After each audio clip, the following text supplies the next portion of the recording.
Realtors, read your damn contract. Hi, it's me again. This is Kim Dean bringing back my realtor tips. I ended last year.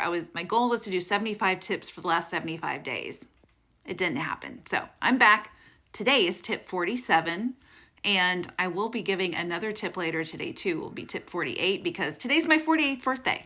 So back to my tip at hand. Read your contract. Why do I say that? Is because a lot of the time, the issues that come up within your transactions can be solved simply by knowing the language in your contract or knowing which paragraph to reference. Here in the last week, I've helped several of our agents dissect certain situations that came about.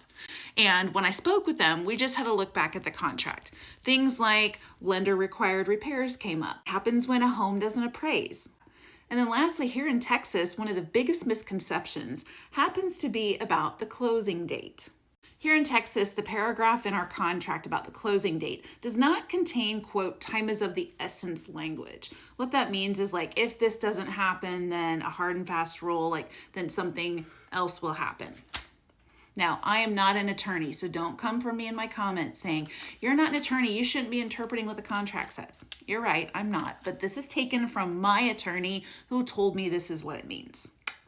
So, because it doesn't have time is of the essence language in there, so long as both parties are making an effort towards closing, meaning it is due to no fault of one of the parties' own that you miss a closing date by a day, maybe two, then you still have to go forward with the contract. You can't say, oh, it's midnight now, the other party didn't perform, so we're canceling. You can't do that. You've got to give the other party reasonable time in order to perform on it. So anyway, my advice, if you are a new agent or if you're just not confident in the contract in your state, read it every single day until you can recite it backwards, forwards, turn the contract upside down, present it to your partner across the table, know what paragraph numbers are what. It will give you all the confidence in the world, all the confidence, regardless of how many transactions you've done. So if you like this tip, make sure to give me a follow so you catch the rest of my tips. And thanks for following. Stay tuned for tip number 48 later today.